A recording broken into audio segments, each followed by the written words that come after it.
Assalamualaikum warahmatullahi taala wabarakatuh. Halo teman-teman semuanya, jumpa lagi dengan kita di Simposium Today yang terbuka dan responsif. Luar biasa ya, kayaknya kita sudah cukup lama tidak berjumpa di Simposium Today. Kali ini ini perdana untuk kita bukan diskusi sih ya. Sharing-sharing gitu ya, sharing-sharing di tahun. Bentar dulu Mas, ini masih bagian saya. ini di tahun 2022 ya. Nah, teman-teman semuanya, kali ini saya sudah ditemani, sudah tahu ya. Ada Kak Banu di sekitar saya, di samping saya, mohon maaf. Halo Kak Banu, apa kabar? Alhamdulillah baik Mbak, sampean gimana? Alhamdulillah luar biasa. Gimana kabarnya Omikron? Saya belum, semoga tidak berjumpa, saya tidak mau tahu. Cukup jaga diri baik-baik ya buat teman-teman di sana. Walaupun kita sekarang sudah cukup aman, tapi jangan sampai kita lengah ya. Jadi stay safe agar kita semua bisa terlindungi dan tetap sehat gitu ya. Dan gini yang kita di sini sudah pada vaksin ya, jadi sudah mematuhi protokol kesehatan ya. Ini ada emang kita dibiayai pemerintah? Itu kesehatan kan tugas kita semua gitu. Oh gitu ya. Enggak takutnya sampean kayak modus biar jadi duta vaksin lain gitu. Duta vaksin lain. Itu sampo Mas, sampo ya. Gitu. Oke, teman-teman semuanya, kali ini kita akan membahas tentang suatu fenomena yang cukup luar biasa ya, cukup bikin rame di publik media maya tentang apa sekarang Kak? Tentang spirit doll. Mungkin tentang spirit kita doll. Bukan podcast pertama kali yang akan membahas ini ya Mbak. Iya. Tapi kami akan berikan suatu retorika lain. Agak dekat Mas, soalnya kayaknya suaranya kurang kedengaran. Oh iya, kita akan berikan suatu retorika lain. Kita akan bahas secara jenaka. Silakan lanjut Kristus, gimana Mas? Iya, secara jenaka tidak terlalu serius. Iya, karena realita kehidupan kita sudah sangat serius sekali ya, sudah sangat kaku. Ya, jadi karena memang sampai saat ini juga belum ada yang ngajakin serius ya Pak. Skip langsung kita akan membahas tentang spirit doll. Nah, saya tanya nih ke Kak Banu, sejauh mana Kak Banu tahu tentang spirit doll itu? Saya tidak tahu sama sekali. Tapi spirit doll tahu kan bentuknya kayak apa gitu. Gambaran menjadi nilai plus saya mungkin. Karena saya suci dari pandangan-pandangan masyarakat sekitar tentang spirit doll. Bahkan gini Mbak, bayangkan. Jadi pertama kali itu eufemisme untuk mengatakan tidak up to date gitu ya. Gini, bukan seperti itu. Sebenarnya maksudnya secara definitif tentang spirit doll. Maksudnya saya nggak tahu. Karena sebagai orang yang awam dalam bahasa Inggris mungkin ya. Saya apa itu spirit doll? Bukan semangat ya. Kan ada yang mengatakan bahwa haram orang-orang yang memiliki keagamaan yang teguh ya. Khususnya dalam orang-orang Islam ya. Dia mengatakan bahwa spirit doll itu haram. Karena itu perilaku syirik. Menduakan, mengakui sesuatu yang berjiwa lain memiliki kekuatan dan lain sebagainya. Kayak menduakan Tuhan gitu-gitu ya. Itu enggak alay enggak sih Mbak menurut sampean? Alay enggak? Sebenarnya begini, saya nggak tahu kalau menyebut alay sih, alay yang mana yang menyebut itu haram atau dengan fenomena ini gitu. Dasar pertanyaan itu, saya mengatakan itu alay enggak, soalnya mungkin karena pada saat itu saya enggak tahu maksud dari spirit doll itu seperti apa kan. Ini mungkin ada suatu ambivalensi penerjemahan makna dalam bahasa Inggris menjadi bahasa Indonesia, sehingga spirit doll itu diakui sebagai boneka arwah. Ibarat kan saat itu bahasa Inggris itu fine-fine aja, spirit doll fine-fine aja. Tapi saat kita sudah terjemahkan ke dalam bahasa Indonesia, itu menjadi suatu hal yang lain, menjadi suatu hal yang sangat menyeramkan. Bahkan saat difilmkan mungkin akan laku nanti ya untuk industri film Indonesia. Menyaingi Annabelle ya. Iya, menyaingi Annabelle. Nah, bahkan kan gini Mbak, spirit doll ya. Halal-halal aja sih, alay, masa haram?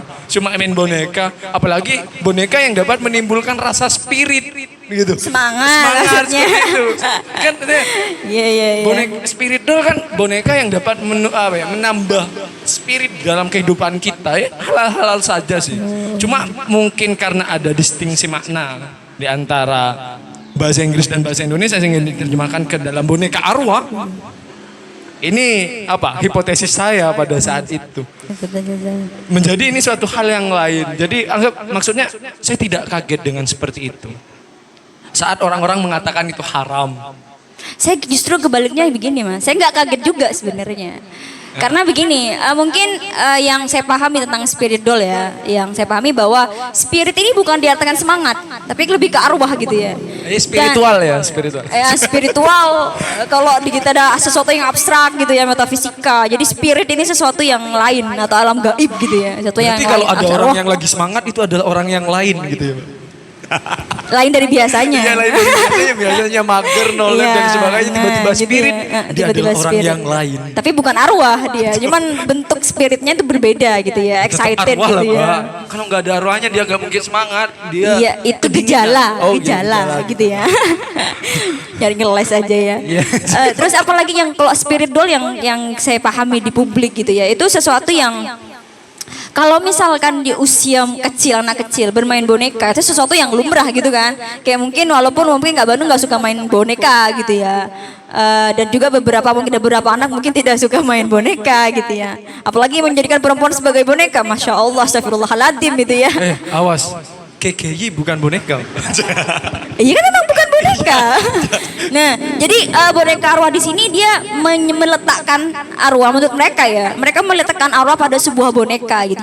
Sehingga dan menjadikan boneka ini seolah-olah hidup gitu. Kayak misalkan begini, boneka spirit doll ini biasanya diserupakan bentuknya dollnya itu sebagai anak kecil gitu biasanya kan. Dan itu Kak Banu ya, yang uniknya, yang nyentriknya dari spirit doll ini itu spirit yang dimasukkan itu semua ada historisnya. Jadi misalkan ada boneka anak kecil nih gitu kan, jadi arwah yang dimasukkan itu semua ada biodatanya, umur berapa anaknya yang meninggal, dan orang-orang yang ingin mengadopsi itu usia berapa, golongan darah apa, itu semua ada sejarah-sejarahnya. Makanya umur spirit doll masing-masing spirit doll itu ada, misalnya mati umur 6 tahun berarti anaknya umur 6 tahun gitu ya.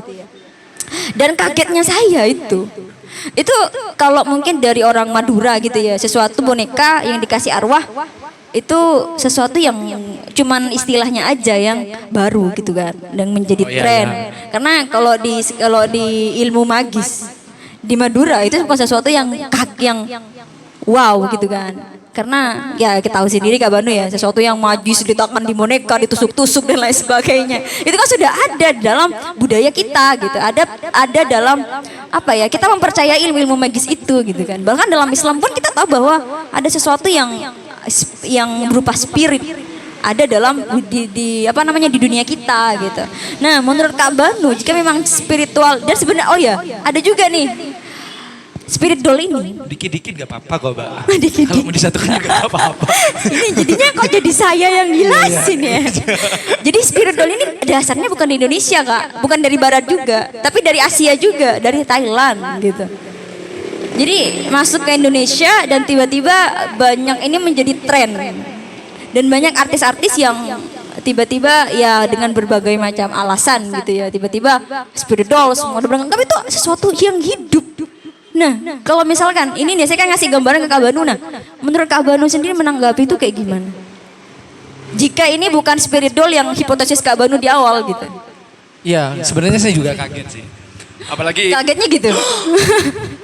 Apakah semenyeramkan itu kan gitu ya? Aku lihat di di podcastnya Deddy Kobuzer kan juga mewawancarai orang yang memiliki spirit doll ya. Jadi saya lihat apa sih nggak jelas kan ya, apa sih maksudnya, kepurbakalaan Indonesiawi sekarang muncul lagi. Bentuk lain dari animisme gitu ya. Bentuk lain dari animisme, benar sekali Mbak. Terus bentuk lain dari animisme, kepurbakalaan Indonesiawi kita ya, menjadi tren, menjadi suatu kebanggaan dan menjadi suatu yang kita bangga-banggakan, yang menjadi hype gitu. Dan kalau saya lihat dari konteks budaya, kita itu nggak bangga dengan budaya kita, dengan jimatnya. Iya. Ya, dan sehingga ketika itu hadir lagi, kita nggak kaget lagi. Ya, waktu itu Mbak, saya ngupload pamflet dari diskusi simposium tentang spirit doll. Terus ada teman-teman saya, maaf Manu jangan tersinggung, sebenarnya itu sudah lama. Terus saya bertanya, ya kenapa kalau sudah lama? Karena pembahasan suatu diskusi yang akan dilakukan akan tetap baru toh. Kan seperti itu. Boleh fenomena apapun, selama apapun, asalkan retorika berpikir yang disajikan baru, tetap suatu kebaruan.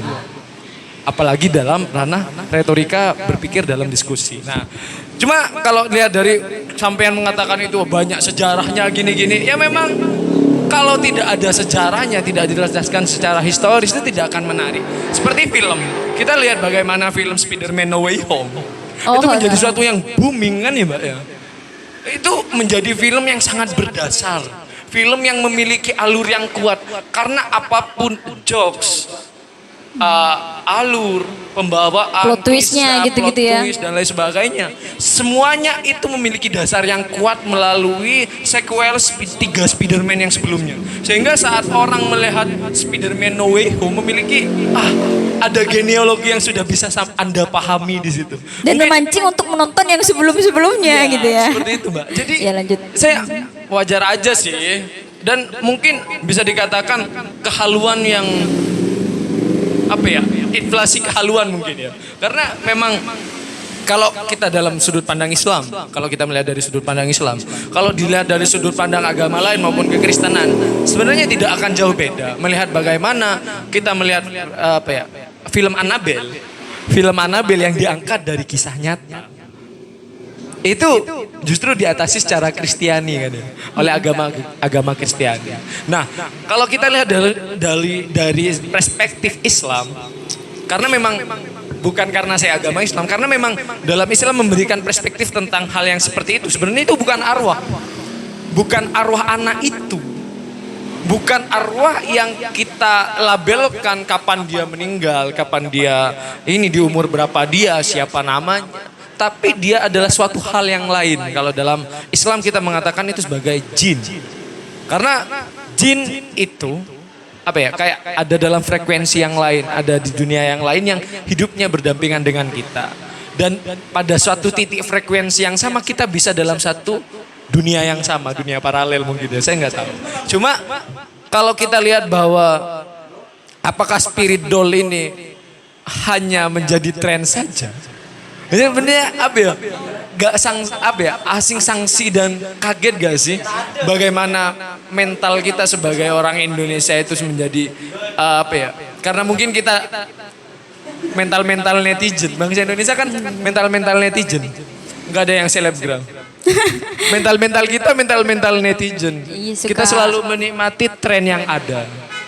Bahkan mungkin kita tidak lebih mulia daripada yang kita hina. Siapa itu?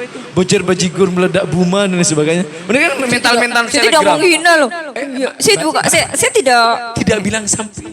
Oh iya, kok sampean merasa netizen? Karena kita berdua sekarang di sini gitu loh. Nanti di balik layar sampean jangan-jangan. Astagfirullahaladzim, seuzon. Jangan.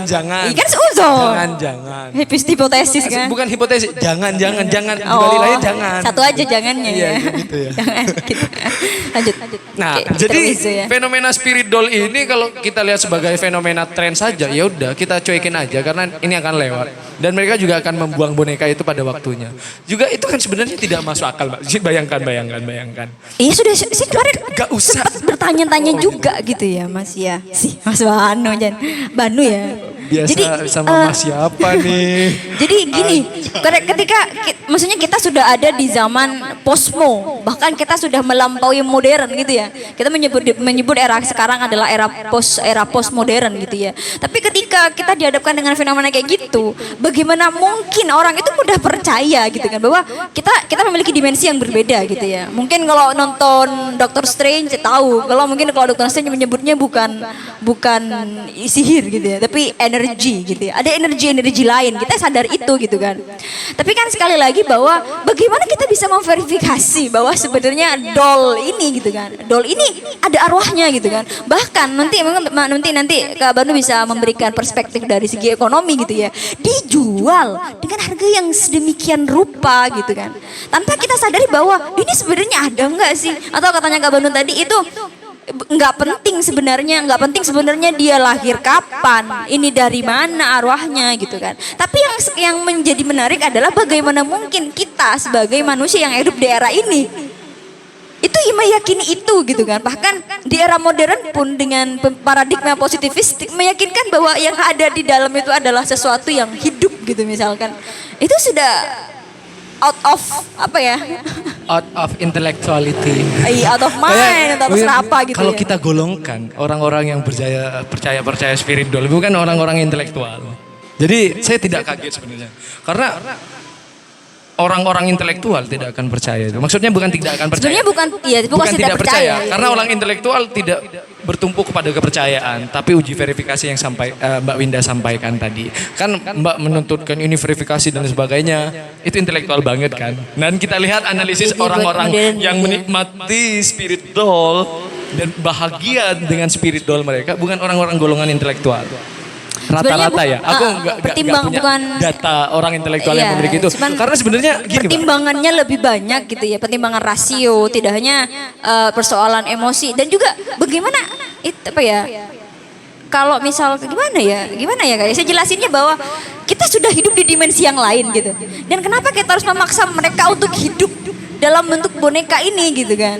Itu kan kayak saya merasanya bahwa dan bagaimana kita bisa kan ada yang dikasih sesajen, ada yang dikasih minum, ada yang dengan berbagai macam bentuknya, perawatannya, bahkan ada yang babysitter. Kalau nonton di Deddy Corbuzier kan ada babysitternya gitu-gitu kan.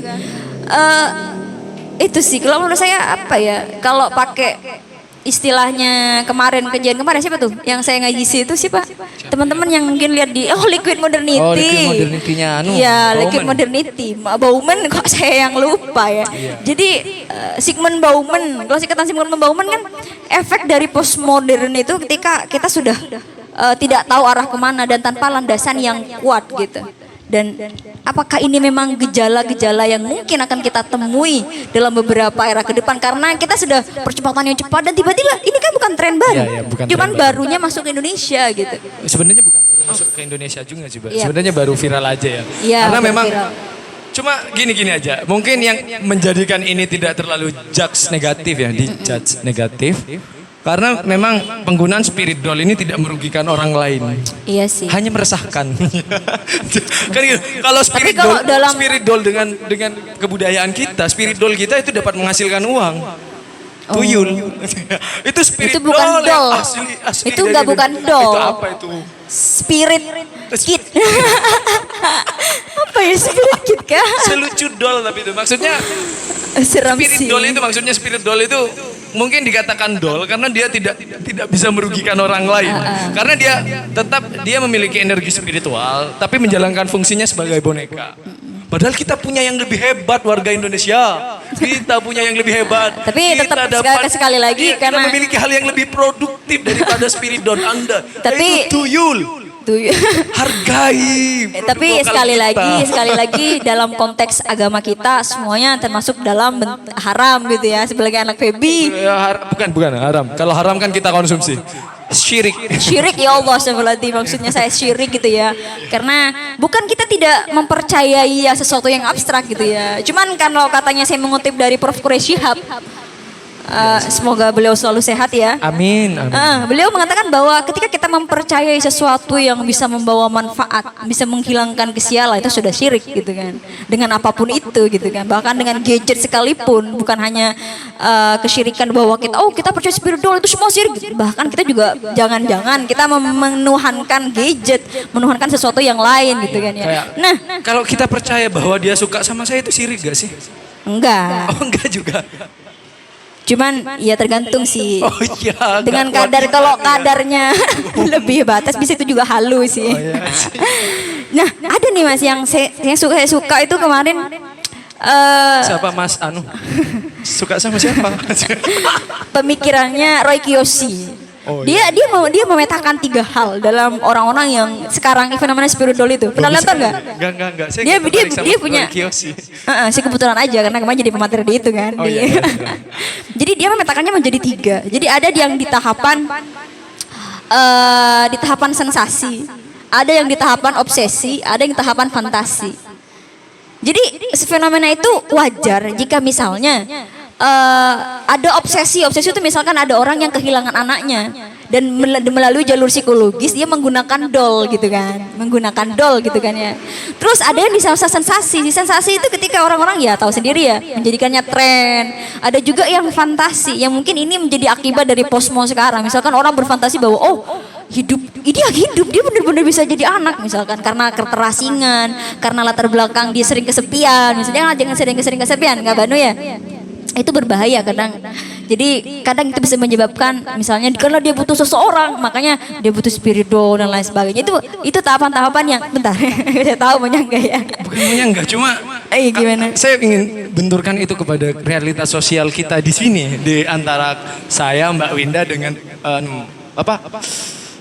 siapa sampean ini? Teman-teman yang menyaksikan simposium today pada hari ini gitu ya.